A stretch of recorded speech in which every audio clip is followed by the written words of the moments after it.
Esimese jalaväebrigaadi Viru jalaväepataljon tähistas oma 99. aastapäeva piduliku rivistusega Jõhvi keskväljakul ning lahtiste ustepäevaga väeosas. Tegemist on ikkagi soliidse eaga ja nagu ma ka oma kõnes mainisin, on pataljonil selgelt välja kujunenud oma identiteet ja traditsioonid.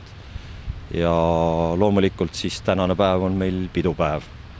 Meil on erinevad üritused, päevasas on lahtistuste päev ja ka pärast lõunat on siis kutsutud külalistele pataljoni ülema pidulik vastuvõtt, kus me siis täname oma koostööpartnereid ja ka loomulikult oma linnakuteenistujaid. Viru jalaväepataljon on 6. detsembril 1917 Rakveres formeeritud 4. Eesti polgu õigusjärglane.